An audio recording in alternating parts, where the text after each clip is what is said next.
Haleluya, selamat berjumpa kembali Bapak, Ibu, Saudara, keluarga besar GBDI LSAD Magelang dalam program Renungan 79 melalui 365 hari yang mengubahkan. Pada kesempatan ini kita akan bersama-sama merenungkan kebenaran firman Tuhan yang kita akan ambil di dalam Lukas atau Injil Lukas pasalnya yang kedua, ayatnya yang ke-41 sampai 52. Lembaga Alkitab Indonesia memberi judul perikop Yesus pada usia 12 tahun dalam Bait Allah. Bapak Ibu yang dikasihi Tuhan, renungan firman Tuhan pada kesempatan ini saya akan beri judul Meneladani Maria dan Yusuf. Bapak Ibu yang dikasihi Tuhan, kita tahu sebagai orang tua mempunyai tugas tanggung jawab yang cukup besar bagi anak-anak kita agar mereka bisa tumbuh berkembang dengan sempurna. Lukas 2 ayat 41 sampai 52 menceritakan bagaimana Yusuf dan Maria saat mereka harus bertanggung jawab untuk mendidik, merawat, membesarkan Yesus yang ada dalam keluarga mereka. Untuk kesempatan kali ini kita hanya akan membaca di ayatnya yang ke-52. Mari kita akan baca bersama-sama di ayatnya yang ke-52. Dan Yesus makin bertambah besar dan bertambah hikmatnya, dan makin dikasihi oleh Allah dan manusia.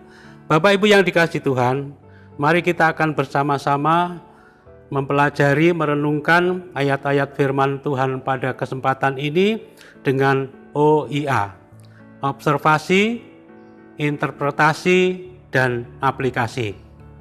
Kita akan mulai dengan observasi. Dalam perikop ini ada pribadi-pribadi yang ada di dalamnya, yaitu Yesus, kemudian Maria, Yusuf, kemudian ada kerabatnya Yesus, ada tetangga-tetangga dan juga orang banyak. Dalam perikop ini menceritakan bagaimana perjalanan dari Yusuf dan Maria untuk merayakan Paskah di Yerusalem. Bagi Yesus, ini adalah perjalanan yang perdana untuk merayakan Paskah bersama-sama dengan keluarga dan orang tuanya.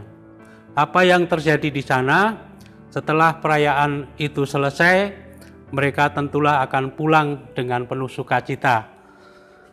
Tapi tanpa disadari bahwa ternyata Yesus tidak ada bersama-sama dengan mereka. Tentunya sebagai orang tua, Yusuf dan Maria sangat kebingungan.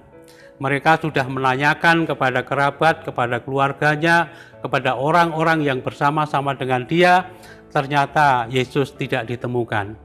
Yusuf dan Maria mengambil keputusan untuk mereka kembali ke Yerusalem mencari Yesus. Bapak Ibu Saudara yang dikasihi Tuhan, ya saya pikir saat itu Yerusalem adalah kota yang besar dan Yesus baru pertama kali datang bersama dengan Maria dan Yusuf sebagai orang tua mereka. Orang tuanya mungkin berpikir Yesus tersesat dan sebagainya. 3 hari mereka mencari Yesus mungkin di seantero Yerusalem. Mereka tidak menemukan Yesus. Tapi ternyata Yesus ada di dalam Bait Allah. Apa yang dilakukan Yesus di dalam Bait Allah? Ternyata Yesus sedang berdiskusi dengan para alim ulama, pemuka-pemuka agama yang ada di dalam Bait Allah. Bapak Ibu yang dikasihi Tuhan, betapa sayangnya Yusuf dan Maria terhadap Yesus. 3 hari mereka mencari, ya, tentulah sangat-sangat melelahkan. Lalu yang berikutnya interpretasi. Yusuf dan Maria menyadari betul bahwa adanya Yesus dalam keluarga mereka itu adalah suatu tugas tanggung jawab yang cukup besar, ya, karena ada misi khusus dari Allah yang akan dilakukan oleh Yesus, ya. Tidak mudah tentunya bagi Yusuf dan Maria sebagai keluarga yang sederhana, mereka harus membesarkan Yesus, ya. Sebagai orang tua, banyak tugas tanggung jawab yang harus dilakukan oleh Yusuf dan Maria. Ada 3 aspek yang saya akan sampaikan melalui kesempatan hari ini. Yang pertama adalah aspek fisik. Bagaimana kita sebagai orang tua membesarkan anak-anak kita mencari nafkah yang hari-hari ini tidak mudah untuk kita bisa mencukupi kebutuhan anak-anak kita. Saya berpikir juga demikian dengan Yusuf yang merupakan keluarga sederhana. Yusuf sebagai tukang kayu, mereka harus membesarkan Yesus dan saudara-saudaranya. Tetapi dari ayat yang ke-52, di sana ada frase kalimat bahwa Yesus semakin bertambah besar. Itu berarti Yusuf, Maria bisa mencukupi kebutuhan sehingga Yesus ini bisa bertumbuh. Lalu yang kedua adalah aspek moral, aspek etika. Bapak Ibu yang dikasihi Tuhan, bahwa hari-hari ini banyak di media sosial, ya, di internet, ataupun di lingkungan pergaulan sosial anak-anak kita dimanapun, banyak nilai-nilai moral, nilai-nilai etika yang berlawanan dengan apa yang diajarkan oleh firman Tuhan, apa yang diajarkan oleh Alkitab. Namun kalau kita melihat Maria dan Yusuf, mereka melakukan tugas ini dengan baik. Di ayatnya yang ke-52 di sana juga ada frase kalimat bahwa Yesus makin dikasihi oleh Allah dan manusia. Kalau orang-orang di sekitarnya dan bahkan Allah mengasihi Yesus, berarti Yesus itu mempunyai etika, mempunyai moral yang baik, ya. Orang-orang yang ada di sekitar Yesus melihat bagaimana perilaku, tutur kata yang menyenangkan hati mereka. Bapak Ibu Saudara yang dikasihi Tuhan, betapa mirisnya hari-hari ini kalau melihat tayangan-tayangan di media sosial, di internet. Banyak sekali kejahatan-kejahatan yang dilakukan oleh anak-anak di bawah umur. Itu juga adalah hasil dari bagaimana mungkin orang tua tidak bisa bertanggung jawab penuh melakukan tugas ini, menanamkan nilai-nilai moral dan etika yang benar kepada anak-anak mereka. Lalu yang ketiga adalah aspek iman atau aspek rohani. Yusuf dan Maria juga melaksanakan tugas ini dengan baik, ya.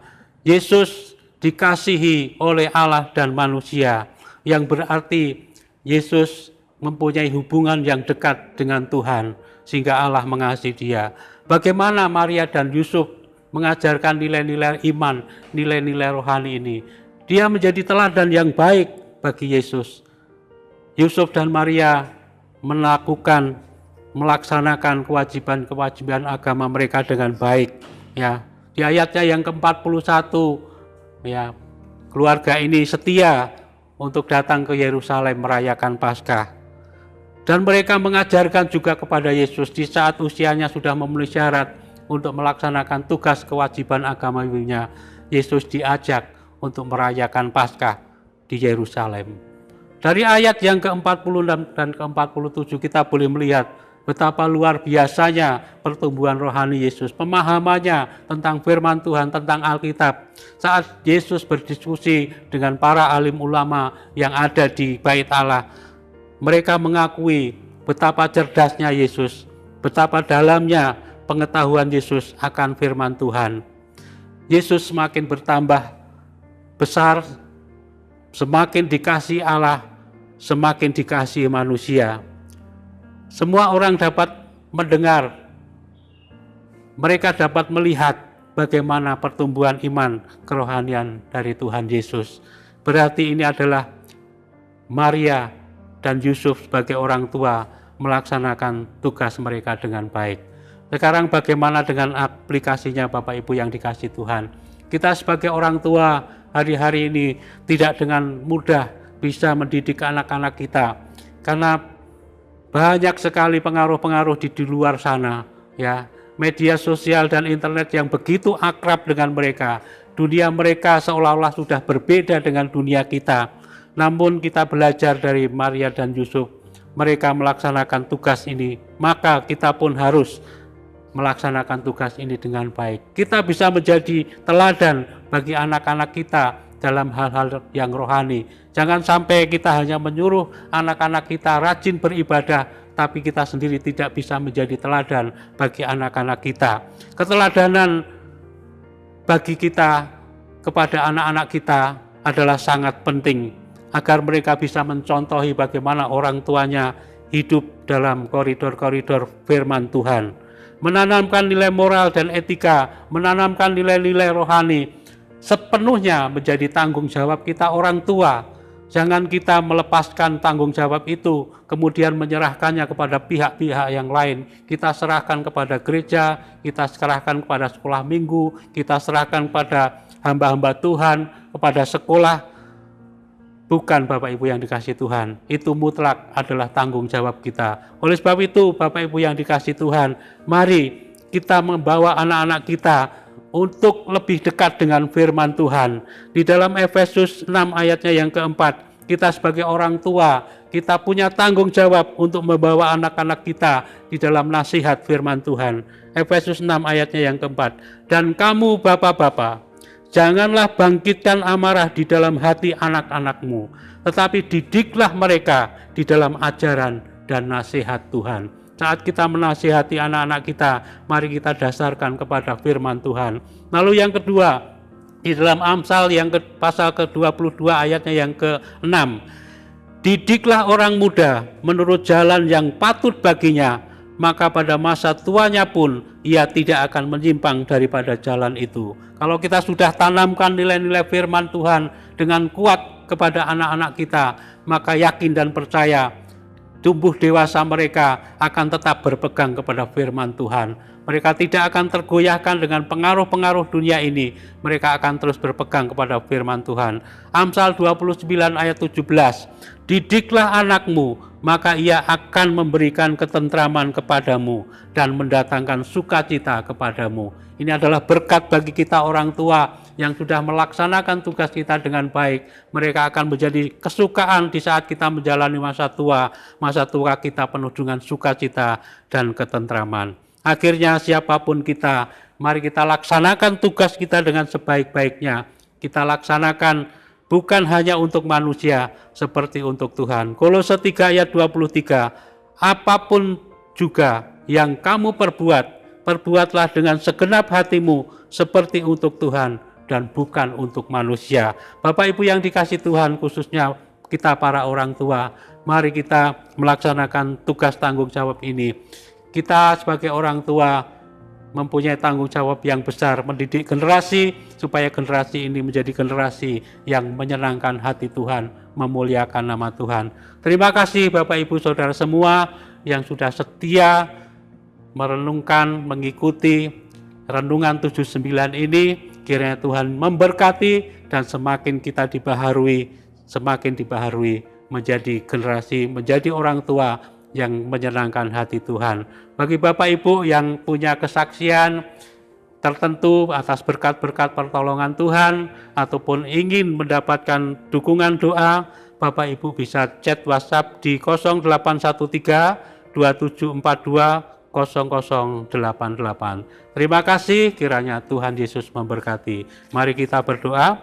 Bapa di surga, kami mengucap syukur atas firman-Mu yang sudah kami dengar pada kesempatan ini. Kami percaya Tuhan, Engkau memberikan kekuatan kepada kami para orang tua untuk dapat menjalankan tugas kami dengan baik. Kami dapat mendidik anak-anak kami di dalam ajaran dan takut akan Tuhan, sehingga mereka boleh menjadi generasi yang menyenangkan Tuhan, generasi yang memuliakan nama Tuhan. Beri kami kekuatan Tuhan, urapan kekuatan dari Roh Kudus untuk kami dapat melaksanakan tugas ini dengan baik. Bagi Engkau ya Tuhan, satu-satunya Allah yang penuh hikmat oleh Yesus Kristus, segala kemuliaan sampai selama-lamanya.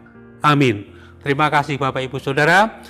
Tuhan Yesus memberkati. Amin.